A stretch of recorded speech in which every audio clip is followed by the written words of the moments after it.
of the saddest things that happen in the weight loss world is that people will lose a lot of weight and they don't look amazing afterward. And one of the reasons that happens is because about 25% of the weight that they lost was muscle. And one of the key things, nutritionally speaking at least, to prevent muscle loss is... What is up, my friend, and welcome back to another episode of the Legendary Life Podcast. I'm your host, Ted Ryce, coach to entrepreneurs, executives, and other high-performing professionals. And this is the show where we break down science-based information on how to lose fat, prevent disease, and live a longer, legendary life. Today, we have a great episode for you.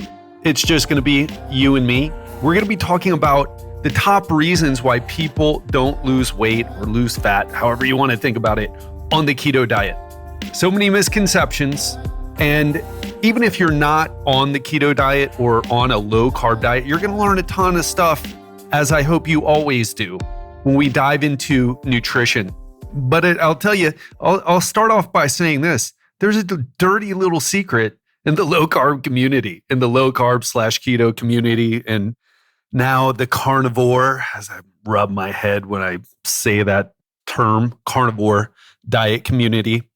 Some people get great results. We see it on social media. I cut out the carbs and they're getting, lost 50 pounds, right? And all the people talking about the great success they've had, cutting out carbs, going keto, going low carb, potentially going carnivore. But if you go into some of the groups like I have, you'll see that a lot of people are super struggling. And when someone loses 20, 30, 40, 50 pounds, and you see their photos, they got another 50 pounds to lose, if not more. That is not amazing results, folks. We want to see, look, I'm not saying that all of us have to have, we don't all have to get ripped, okay? In some cases, you're not going to look great. Right? So anyway, the point is this. Some of the results aren't that great, but if you really believe in this idea that low carb and keto proponents buy into, which is called the carbohydrate insulin model of obesity. Basically, it's this. Carbs raise insulin levels. Insulin is a fat storing hormone. And whenever you eat carbs and raise insulin levels, and therefore raise insulin levels, you store fat. And you might be one of those people who are like nodding your head right now. Oh yeah, I look at a carb and I gain weight. We're going to break down some things for you today. So yeah, let's just hop right in, shall we? People think that the key to fat loss is just lowering carbohydrates, and it has to do with the hormone called insulin. Like that was the missing link. Like if you could just cut out the carbs, do you feel like this? If you could just cut out the carbs and get into ketosis, you'd lose all the fat you ever wanted to. So the problem is that while many people have success on the keto diet, there are just as many people who struggle to get results from it. Listen, you see the social media success stories, and many of them are great. They're inspiring and nothing against that. That's cool. But I'm a coach. I get people who come to me who've tried those things and it didn't work. Or other circumstances where, people argue with me online like, oh no, it's carb to make you fat. It's like, okay, well, so you lost all this weight. Show me, okay? Mostly on Twitter where there's a lot of anonymous people and not as many these days, actually. I think they all have me blocked or whatever. So I have such a great community on Twitter. And if you're not spending some time on Twitter with me and you are on Twitter, make sure you hit me up, okay? At Ted Ryce, at TED_RYCE. I doubled up my R's. It's just one R, okay? I'm in that mode right now. It's about 5 p.m. here in Florianopolis, Brazil, on a Saturday afternoon. So my brain, I'm relaxed, tranquilo, as they would say. It's not tranquilo in Espanol. It's tranquilo in Portuguese, okay? So let's jump right into this. What are these top 8 reasons? Well, number 1 is you're struggling to stay on it. Oh, there's actually good research on this. I don't have it right on hand, and I don't think it's that important to cite, but basically it shows a lot of people, over 50%, I believe, or the vast majority of people, 70%, some high percentage of people stop doing the keto diet because they just can't do it. So look, I want to tell you this right now. I want to just straight up tell you this right now. If you enjoy eating fattier foods like cheese, full fat cottage cheese, full fat yogurt, you enjoy nuts, you enjoy avocados, you enjoy coconut, you enjoy fattier cuts of meat, and you don't love carbs. You don't love the fruit. You don't love the grains. You don't love the starchy vegetables like potatoes. You're not a big fan, right? You'd much, or maybe you like them, but you'd rather eat the fattier stuff. Totally cool. Do the low carb. Some people think I'm against low carb. I'm not. I'm against bullshit, which happens to be rife in the low carb, keto, and now carnivore community. But I'm against that. I'm not against low carb. I have a client right now who's a low carber, or he likes to keep the carbs on the lower side. No problem with me. And he's doing awesome. He's going to be having a 6-pack easily by the time he finishes his 3-month stint with me. So if that's you, keep doing the low carb thing. Or if you like keto, do it. If you like whatever it is you're doing on keto, do it. And it's working for you, do it. However, if I want to talk to the person who you believe that you got to be on keto or that you got to cut carbs. That is not true, my friend. Not true at all. Okay, let me tell you a little bit of a backstory. So I used to be a low carb crazy person. I said, look, bro, I may have actually said it like this. So, look, bro, you eat carbs. Carbs raises your insulin levels. Insulin's a fat storing hormone. Okay, you connect the dots, right? It seems so easy, so simple. And then I went and did all my pre-medical requisites because I wanted to be a doctor for a little while. Thank God that never happened because I really love what I'm doing right now, and I'd probably still be in school at this point. I'm doing my 3rd residency, postdoctoral, whatever I have to do. And by the time I'm 50, I'll finally start working as a doctor, right? I'm just kidding, in case you're a doctor. I have a lot of respect for you. But when I went to school, I learned a lot. And one of the things I learned is how to look at research a bit better. And the research used to show this. Check this out. It used to show on nutrition that low carb diets were way better than low fat diets for fat loss. Way better. It was cut and dry. So obvious. I was like, of course, I knew this for a long time. I've been eating low carb for a long time. I've been low carb since I got into the business, in the nearly for the majority of the 20 something years I've been in the business, right? But here's the thing. They conducted more research. What they figured out was, oh, look, so let's check this out. So look at these low carb studies and look at these low fat studies. The low carb people in this study ate a lot more protein than those low fat people. And what some brilliant researchers have done in the past few years is they started to compare. They're like, hey, let's not only match the calories like we have in the past, but now we're going to match the calories and the percentage of those calories coming from protein. And guess what it showed? I think you know what I'm about to say here. No difference. Okay? No difference. It's about total calories and how much protein you eat. And if you haven't listened to the absolute best diet for fat loss episode 445, please go and listen to that after this one. I teach you exactly what to do. I have a new client who just signed up with me because he lost 5 pounds in a week utilizing what I shared in that episode. Okay. And that was before hiring me. He was so sold on it after that. So go to episode 445, the absolute best diet for fat loss, and listen to it and actually do what I teach you to do there. You will get results. But back to this thing, you're struggling to stay on it. What I'm trying to tell you is there's no need to struggle on any diet. Okay. There's some things that you'll have to do to lose fat, but you don't have to change the foods and you don't have to cut any foods out, any food group out like carbs. So if you're struggling to stay on it, just stop and listen to that episode. I'll teach you exactly what to do. Episode 445. So reason number 2, which is the reason you're eating too many calories. Okay. You're eating too many calories. If you see a lot of keto people, what are they doing? They buy into this idea that just lower insulin and insulin makes the fat drop right off your body. And you see them eating all these keto sweets, which don't have any sugar in them, no carbs or super low carb. And they're eating them all because they're under this idea that you can eat all the food that you want, all the fat that you want. As long as you don't have carbs, you're fine. You'll lose fat. But it's not true, folks. Okay? It's just not true.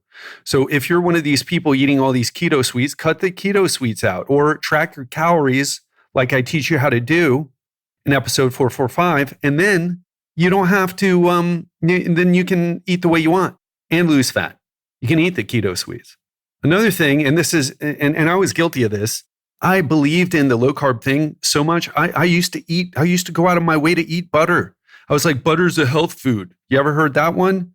Oh man, I used to put butter on things. I used to put oil in my coffee, coconut oil in my coffee, butter in my coffee. Look, do not add a bunch of butter or oil. It is adding calories, specifically 9 calories per gram. This is a thing that they don't tell you about keto because they don't emphasize calories at all. But protein, 4 calories per gram. Carbs, 4 calories per gram. Fat, 9 calories per gram. And guess what? A lot of the fats that you may eat, like butter and oil, that's not going to help you with your hunger. The ketones that you produce might, but these specific things, people struggle with hunger on keto. I've talked to them. Okay. So keep that in mind. Number 3, you're drinking too much alcohol. I had a client once who said, Ted, I'm following your nutrition plan back when I would give someone something like that.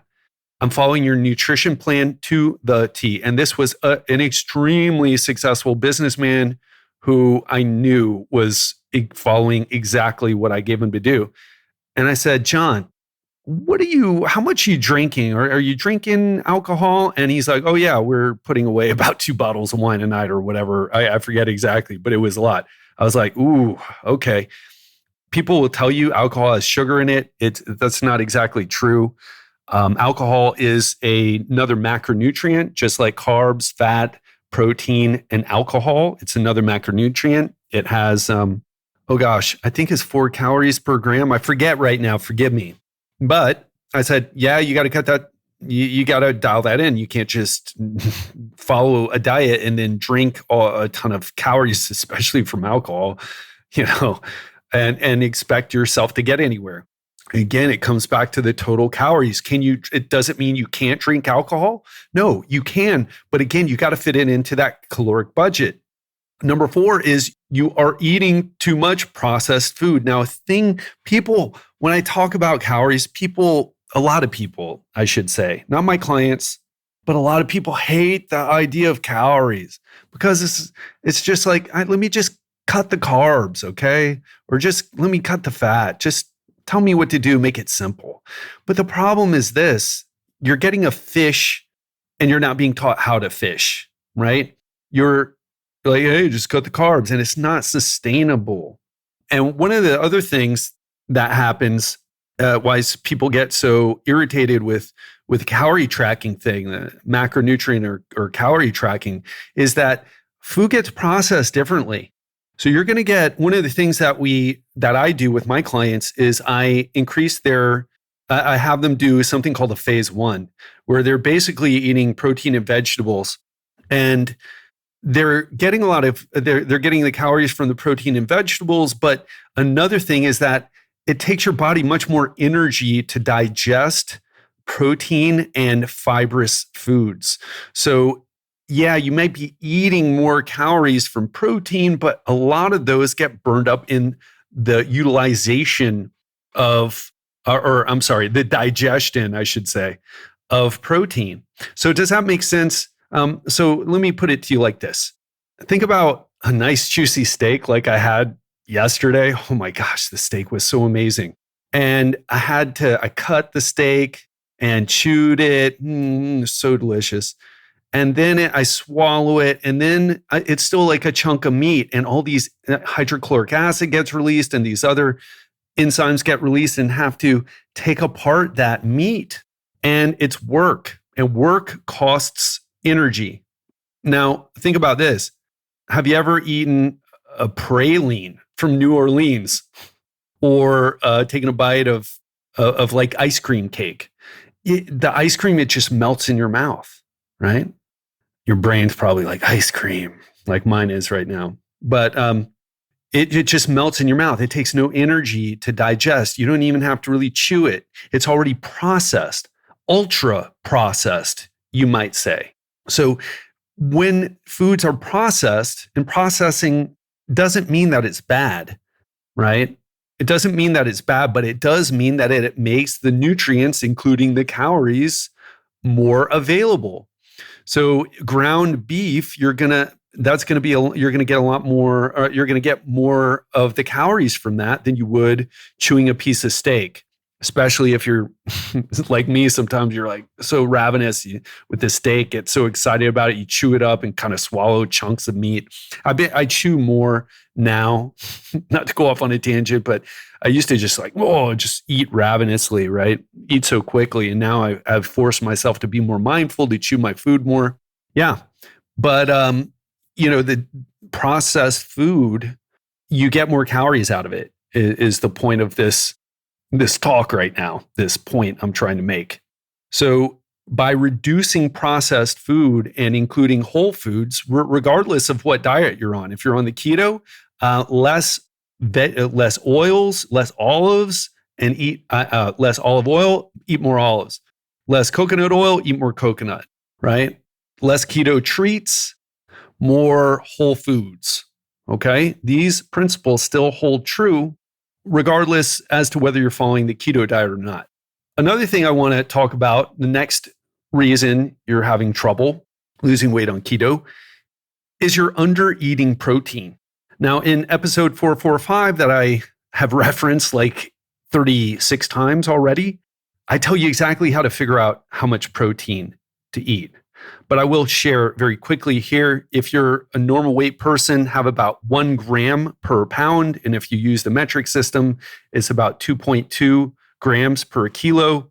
And if you are someone who is overweight, obese, even you want to use a 0.6 to, you could probably 0.6 to 0.7 grams of protein per pound. And this is per day, folks, per day. So 0.6 to 0.7 around there. I even go higher than that sometimes. It depends on the person, what their weight is. And I can't do that one for metric. Can't convert that to the metric system. Sorry, gonna have to do that on your own. So you're undereating protein. Well, why is protein important? Well, I just did a little talk about how protein has a higher thermic effect of feeding. In other words, it takes more energy to digest protein. And it's nothing to turn your nose up at here. I mean, we're talking a normal meal that is predominantly carbs and fat with a bit of protein thrown in. Pretty much most meals of most people these days, regardless of culture, too. Almost regardless of culture. So you're going to use about 10% of your calories to just in the digestion process. Now, when we up the protein, that can be up to 15, 20, all the way up to 30%, depending on how much protein you're having, of course. So that is a nice little boost. And not only does it help you with that thermic effect of feeding, it also helps you maintain your muscle mass. One of the saddest things that happen in the weight loss world is that people will lose a lot of weight and they don't look amazing afterward.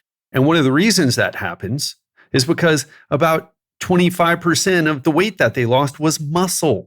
And one of the key things, nutritionally speaking at least, to prevent muscle loss is eating adequate protein. Now I gave you the values, right? If you're normal weight, 1 gram of protein per pound, and figure that out based on your weight. And that's how much you should more or less eat in a day, every day. And if you're overweight/obese, maybe 0.6 to 0.7. The bigger you are, the probably lower number you want to use. Of course, I just told you I use a bit more, but you want to make sure you do that because it helps you protect your lean muscle. In fact, the secret diet, I don't know why people don't talk about this. The secret, trick, besides what I share with you in that episode, right? 445, is that when you cut calories and keep your protein high, that's the magic fat loss bullet that you're looking for, folks. Why aren't people talking about it? I don't know. I'm talking about it. I don't know. People like to hate on carbs. It helps them sell books. I don't know. I can't tell you. I'm not a diet book author. I'm a coach. So I can't just get up there and say something fancy and demonize carbohydrates and buy my book. And I need to get results with clients. I'm very results driven, right? Otherwise I don't have a business and that pays the bills right now, right? So that's the perspective I'm coming from. And so eating the right amount of protein is super important. Now let's get to reason number 6. You aren't getting enough physical activity. Here's the thing. You can't sit on your butt and lay on your back when you're sleeping. Or I don't know, maybe you lay on your back during the day. I took a little nap today. You got to move. You got to move your body. You can't just show up to the gym 3 times a week for an hour. You got to move your body. Now, in the episode I did on concurrent training, that will be coming out soon, I will talk to you about the benefits of doing cardio and strength training together and how to write that program for yourself, how to follow the right type of workout, combining cardio and lifting weights. But you got to get your physical activity in. You don't have to do cardio, but you got to move. So track your steps. Make sure if you can, track for a week. Not if you can, track for a week. You can track for a week. See how many steps you're getting. One of the keys to my success as a coach and to the great results you've probably seen me get, I track things. It's a no-brainer. That's why I love working with entrepreneurs. It's so easy. My mind, the strategies that we use here are so entrepreneurs just get them so easily. Like, oh, I got to know my numbers. Okay. Yeah, exactly. People don't get results. That's the secret, folks. People don't get results because they have no idea. They're like, oh, but I cut carbs, but I work out 3 times a week, but I lift weight. It's like, yeah, but you're not measuring things. What gets measured gets managed, as the management guru Peter Drucker so eloquently stated. So if you're not getting enough physical activity, that could be a problem. And I've had clients, probably the more overweight you are, the more obese you are, the less physical activity you're getting throughout the day, even though your metabolism is actually higher than a person who's smaller. Make sure you get enough physical activity, folks, and track yourself for a week to get an idea of how much you're doing. So reason number 7, you're not lifting weights. Lifting weights, this is the key, right? This is the key. Even above, if someone said, hey, well, I have a choice here. Either I do physical activity and get my 10,000 or 15,000 or whatever, how many steps per day, or lift weights. Lifting weights would be the money. If you're not lifting weights 2 times a week, you are really doing yourself a disservice in so many ways. So many ways. I don't even love lifting weights. And I'm telling you that. Okay? I don't love lifting weights. You should see my workouts now. They're totally weird and use isometrics, most predominantly isometrics. I'm in the gym. Nobody is doing anything near what I'm doing. Now, I've got a lot of injuries. That's the reason why. But you got to lift weights, folks. I love, and again, I'm not like, yeah, I love lifting and you should lift too, right? That's not where I'm coming from here. I'm telling you, listen, I love sports. I love hiking. I love scuba diving. I love doing martial arts. I don't love lifting weights. I think it's okay. I enjoy how I feel, but it's like time consuming. You got to push yourself. I don't love it because when I do sports, I'm just lost in the moment. I'm not like exercising. But when you're lifting weights, you're like 1, 2, 15. How the hell many do I need to do of these, right? No, it's getting harder. I want to quit, but I should probably keep going. And I don't love it, but we do it. Okay. I don't love brushing my teeth and flossing and scraping my tongue and gargling. It's a pain in the ass, but you know what's even worse than having to do all that? Stank breath. So lift weights. Okay. Don't have the stank breath equivalent. I don't know what that is, right? Anyway, sorry for it's in the afternoon time now. So the caffeine, morning caffeine is wearing off. The morning afterglow of the workout is wearing off. I'm doing my best here, folks. So lift weights. It's part of just basic upkeep. It's like taking your car in to get maintenance, except to get the oil change, except you can wait for, I guess, a couple months to do that. I lost a car one time because I didn't change the oil, but I digress. So don't do that to your body. Lift weights 2 times a week. Doesn't have to be weights, can be body weight, can be bands, but you got to put some resistance in your muscles. Make sure you're doing that because it can lead to a stalling of fat loss, of weight loss. Okay. So don't make that mistake. It's a rookie mistake, amateur mistake. And you're no amateur. You're listening to the Legendary Life Podcast, not the Amateur Life Podcast. And number 8 is you're putting on muscle. Now, I want to be really clear here. If you're obese, this could happen to you if you're obese, by the way. So pay attention to it. And that's why I recommend DEXA scans. I recommend DEXA in body. What I'm saying is I recommend body fat scans to assess how much of the weight that you're either not losing or how much of the weight that you're losing, how much of that is body fat, how much of that is muscle, right?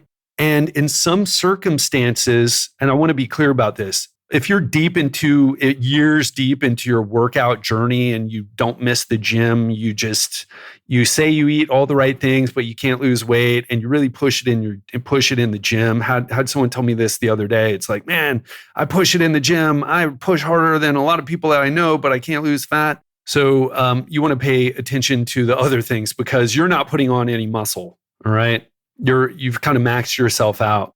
What you need to focus on is the other things. However, for those of you who are really behind on your workouts, like I've got a client who just signed up with me and he's going to get amazing results because he already looks good, right? He has a really nice foundation.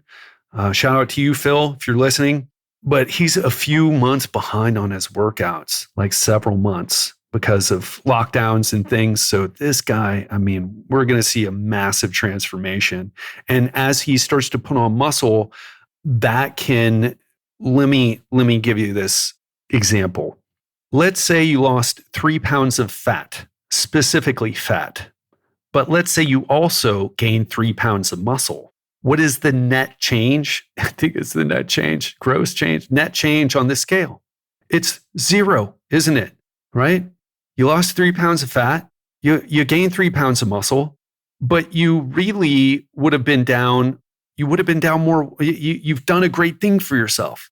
So pay attention to these things. That's why if you can't get some type of body fat scan, take photos every 2 weeks. If you do not see a visual difference in your body every 2 weeks, you're not doing something right. Okay. And for some of you, what you're going to see, and I've had clients say this to me. I want you to pay attention to this. I've had clients say this to me. They're like, you know what? And now I'm starting, after working with you, I realized it was working before, but I wasn't thinking about, I'm gaining muscle and losing fat at the same time. I had one client, she freaked out on me. Not really. I'm using a little bit of hyperbole here, but she was going nuts. She's like, she gained weight. And this was in my group coaching program. So we didn't get to talk one-on-one like my one-on-one clients. This is when I had the group training program. And she was freaking out. And I told her, I'm like, look, I understand you've gained weight, but you're doing all the right things. And one thing I should say here is that I put her on an optimized lifting routine. And this woman, I mean, she was not the type of woman who is messing around. She was not the type of woman who is not following the program and then telling me she was. No, I knew she was doing it. In fact, I gave her this optimized workout program. She started putting on muscle like crazy. I'm like, look, you're doing all the right things here. I said, I will have a call with you. I will hop on, because when I had the group training, one of my group clients freaked out. I needed those success stories. I'm like, hey, listen, we will hop on a call. If I can't handle your situation and get you results in the group, we will hop on a call. I care that much about you and your success in this group. But I said to her, I was like, listen, I don't want to talk about your feelings. I care about your feelings, but I don't want to talk about them. What I want you to do, because she had already done a body fat test. And I said, I want you to do a body fat test so we have some numbers to talk about. So what happened? Well, she had gained weight. Okay, she had gained weight. My coaching program, my group coaching program, gained weight. Not what she signed up for, at least so she thought, right? Who wants to, because it's a body transformation. I really don't do weight loss, okay? I say weight loss, but I don't do weight loss. I do body transformation. But for most people, they equate body transformation with losing weight. Fair enough, right? And so what happened was she started out at like 24% body fat. She had the test, she was at 18% body fat, but she gained weight. This woman got killer results. And that's a lot of, she wasn't even done with the program, okay? And she lost 6% of her body fat. How amazing is that? But she couldn't see it. Why? Because we look at our bodies and we say, oh, I want to see my abs. I don't see my abs. It's like, yeah, but are you better? I don't know. I want to see my abs. I don't see my abs, right? So we've got to be more objective about this and make sure if you're behind on your workouts and then you start working out and then you're doing the nutrition thing, there's a good chance that if the scale doesn't move, that you're putting on muscle. You're losing fat and putting on muscle. And a good way to tell without taking photos or getting your body fat tested is are your clothes fitting better? And unfortunately, I've seen so many people. I actually had a client that I had to fire, and she was getting great results, but she was so focused on the scale, and I didn't know how to properly communicate with her. And she really got angry at me and wanted to leave the program. And so we had that happen. But the truth was she was getting results. Oh, please don't let that happen to you. Please don't start lifting weights and getting on a diet or dialing in your nutrition and then say, oh, I'm not losing weight. Oh, I'm going to quit. Oh, I gained a couple pounds. Oh, weightlifting is making me fat. No, it's not. Fat makes you look fat, okay?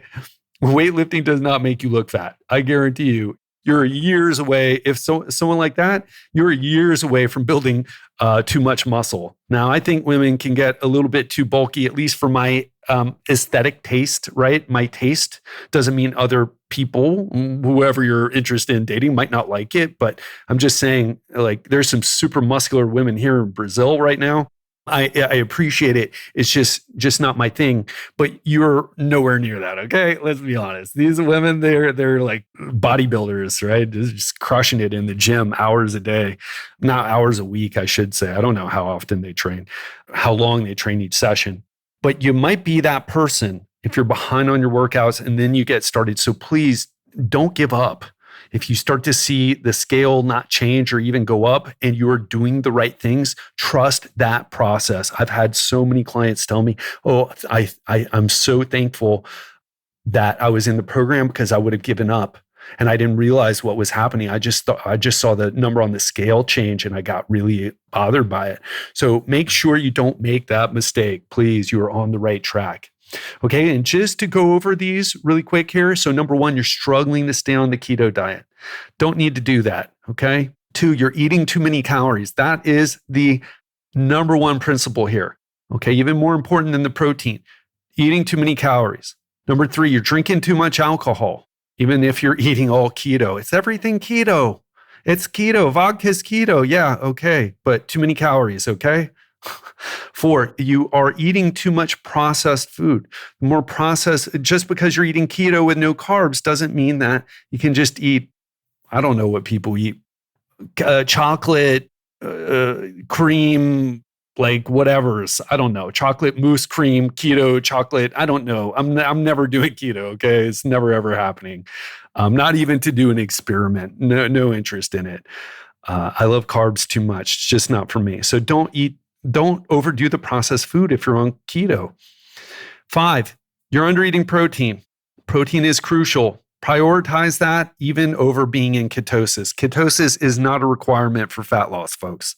Just plain wrong. Number 6, you aren't getting enough physical activity. It's about the energy in, energy out. Energy in comes from the food we eat, the drinks we drink. The energy out comes from not just the time that we spend in the gym, but the time that we get up and move. Number 7, you are not lifting weights. Please lift weights. It's sometimes boring. Do some type of resistance training, okay? Some type of resistance training. It's like, again, you don't want the bad breath, so you floss, and you want your teeth, right? So you got to do the things that you need to do. It's just one of those things. I don't love it either, but it's just, oh man, the benefits. I just could never not do it, even though I don't love it.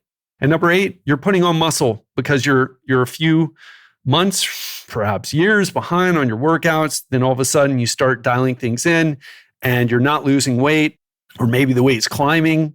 Pay attention to the fit of your clothes. If you can get a body fat test, do it. And also take photos every 2 weeks, maybe even measurements. Okay. So those are the top 8 reasons people don't lose weight on the keto diet. Do not make those mistakes, please. And thanks so much for listening. I hope you enjoyed today's episode. And if you haven't already subscribed, I highly recommend that you do. We not only do we do these episodes where we talk about things like the keto diet and nutrition, exercise, how to combine strength training and cardio in the proper way to get the best results. But on Fridays, we have Real Talk Friday. Allows me to go a bit deeper into my story, what I've learned, and we just have more of a conversation so that we can break the cycle that we're living in to create the life that we truly deserve. All right. So looking forward to serving you in this Real Talk Friday. In fact, it's going to be amazing. It's going to be about how to get unstuck. It's going to be a bit personal. And I like to have personal episodes every once in a while and share some of my story from the past. I try to keep it interesting, try to keep it, mixed up, but every once in a while, I like to get a bit deep. And certainly this Friday's episode is a bit deeper. Some of the things that I've been thinking about going through.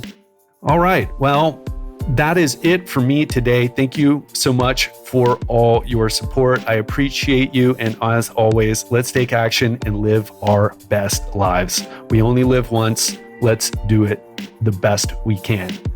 Have an amazing week. Speak to you on Friday. Love you lots. Talk then.